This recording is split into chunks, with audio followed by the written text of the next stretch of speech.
Мына эми мен Nexia катар жакка келип, сиздерге ушундай видео тартууну улантуудамын. Азыр ушул байкап турганыңыздардай Nexia 1, Nexia 2 жана ошону менен кошумча Avante 1, Avante 2 жана Lanos 1, Lanos 2лерди тартканча кетемин. Бүгүн 6 декабрь 2020 жыл, апта күнгө жекшемби. Биз Ош шаарында Жапалагуна базарынан тартуудабыз ушундай видеолорду. Видеолорубузга класс басып, комментарий калтырганда унутпаңыздар. Nexia канча деп атасыздар? Экини 195 миң сом. Туманниктер бар. 2008 жылы чыгарылган, объему 1.6. Мына эсим байланыш номери. Комплектациясын көрүп коелу. Электропакет, кондиционер, гидравлика да бар анда. Максималдуу комплектацияда уна. Пробегинди айта кетейин, 266.964 километр. 195 миң сом. Nexia 1 туманниктер бар. 2006 жылы чыгарылган, объему 1.6. Машина кейжи. Дөңгөлөктөрү кышкы, төртө тең жакшы экен протекторлары. Эң жөнөкөй эле комплектацияда 180 миңби? 170 миң сом деп атат. Nexia 1 туманниктер бар. Сынып алган экен мына жагында. Алды капот жагынан караса, кондиционер бар, гидравлика бар. 1.5 объемдо, 1.6 крышкасы. Ошону айтам да, 1.6 окшойт. Кагазында 1.6 деп жазылып калыптыр. Мына эсим байланыш номерлери. Так. Электропакет, максималдуу комплектацияда уна. Так, арка жагында көрсөтүп коелу. Багажный жагында көрдүк. Органайзер.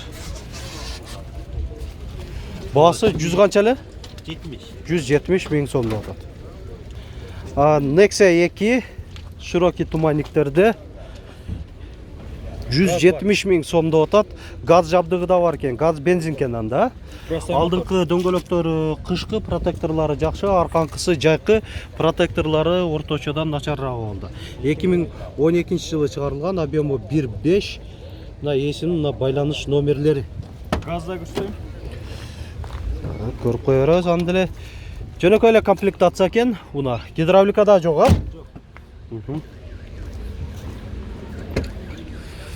Бирок ошо гидравлика жок болсо дагы бир жагынан бензинди аз жейт, күйүүчү майды негизи. Nexia 1 2 кечиресиздер.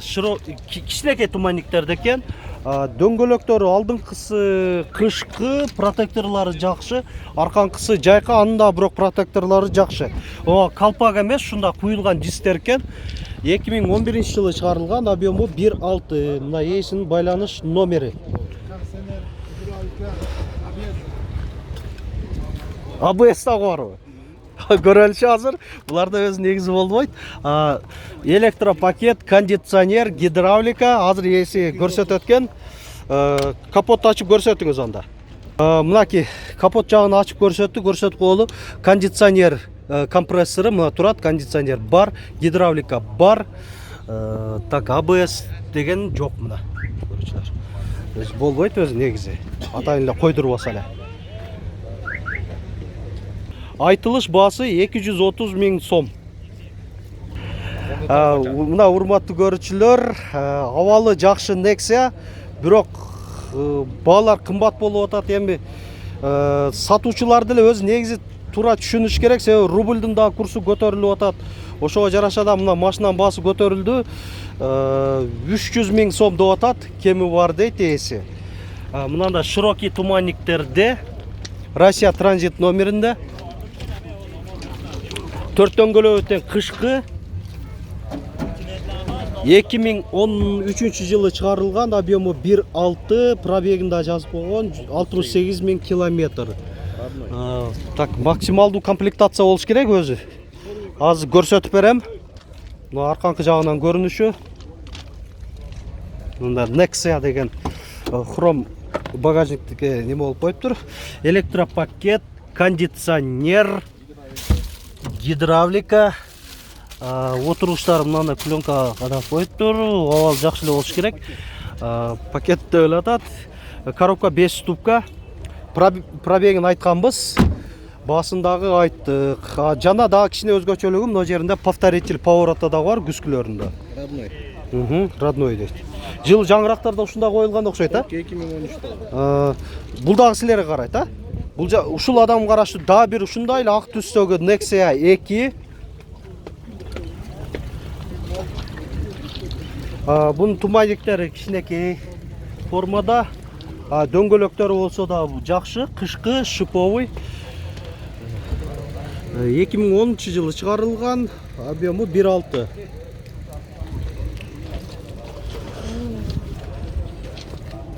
Так, электропакет, гидравлика барбы? Бар, кондиционер жок экен. Орточо комплектацияда. Бунун баасы канча болуп атат? 280 000 сом. Hyundai Avante 1. Тумайниктер бар. 1996 жылы чыгарылган, объему 1.5. Мына эсим байланыш номери. Спойлер бар экен, стоп сигналы менен. Бул жакта эми мунун комплектациясы жакшы эле болот. 4 айнектен электро көтөргүчтө, блокировкалары менен, электро күскүллөр, гидравлика, кондиционер бар. 100 канча эле? 130 000 кеми бар деп атат. Nexia 1. Так, жөнөкөй эле комплектация экен, а? Гидравлика барбы? Мына бачоо башкача экен го, а? Өзү агыш түстө болот эле, бул кара экен. 1995 жылы чыгарылган, объему 1.5, баасы 130 000 сом.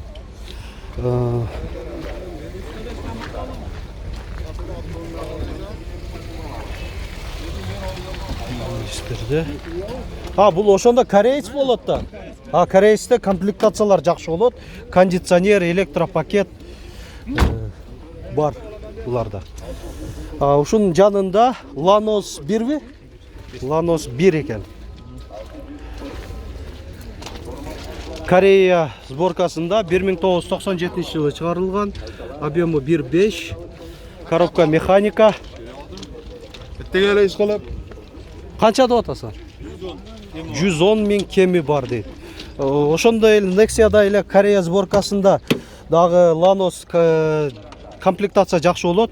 Алдыңкы айнектер электро көтөргүчтө, кондиционер, гидравлика, электро күскүлөр да болот. Бунда бирок могу жеринде түшүп калган окшойт, а? Регулировка ала турган жерлер. Арзан канча болуп калат эми? Такап эле айтып коер, кардар чыгып калышы мүмкүн. 100 000 сом берип бересиң. Мотор коробкалар жакшыбы? Документтер деле? Бардыгы жакшы дейт. Chevrolet Lanos 2, Украинанын сборкасы, тумайниктер бар. 2008 жылы чыгарылган, объему 1.5, коробка механика.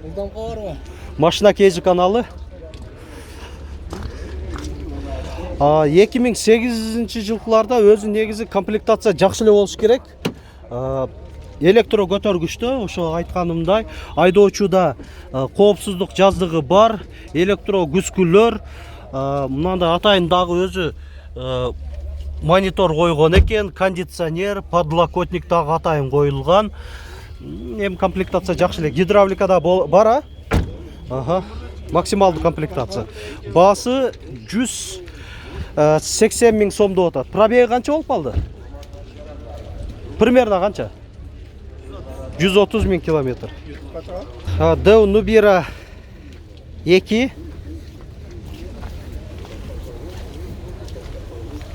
2000 жылы чыгарылган, объему 1.6, баасы 100 000 сом. Коробка механика.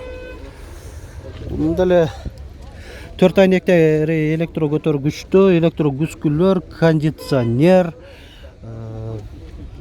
ошо өзүнүн заводской штатный магнитоласы. Мунуку деле жакшы, гидравлика бар. Nexia'лар аябай көп. Ошо Lanos'тор менен кошо аралашып. Бул жакта Nexia 2 турат, широкий туманниктерде. 2008 жылы чыгарылган, объемы 1.5, баасы 160 000 сом.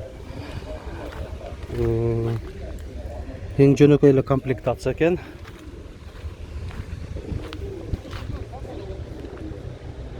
Nexia 1. Дөңгөлөктөрү алдыңкысы жайкы, протекторлору жакшы, арканкылары все сезонка экен. 1994 жылы чыгарылган, объемы 1.5. Кореец болот, ошондо корейский сборка. Так. Ошо Кореян сборкасы айткандай эле, мынакей. Электропакет, кондиционер, гидравлика, булар базовый комплектацияда эле болот.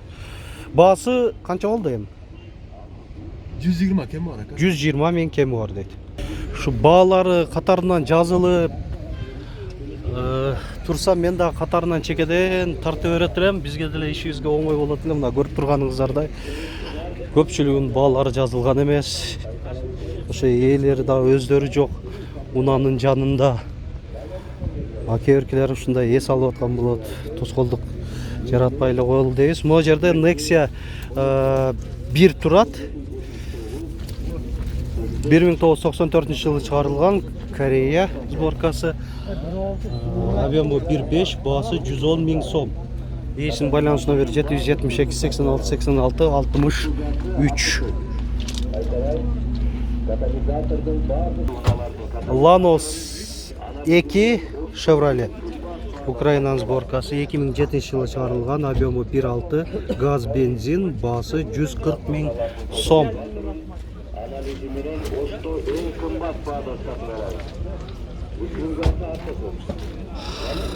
Бул так жөнөкөй эле комплектация экен, эң жөнөкөй эле комплектация. Мынакей кондиционер жок, гидравлика да жок болуш керек, айнектер да механикалык түрдө көтөрүлүп түшүрүлөт. Урматтуу көрүүчүлөр, башка видеолорубузда көрүңүздөр. Мисалы үчүн сиздер орус унаалар кызыктырып турса, ал өзүнчө бөлөк кылып чыгарганмын видеолорду. Навес астындагы свежий келген перегондорду аларда бөлөк кылып, кыскасы бүгүнкү тартылган өз негизи сизге кандай унаалар кызык болсо, биздин YouTube баракчабызга кирип туруп эле видео пунктту басып, каалаган темадагы видеолорубузду көрүп алсаңыздар болот. Ошо класс басып комментарий калтырганча кетиңиздер.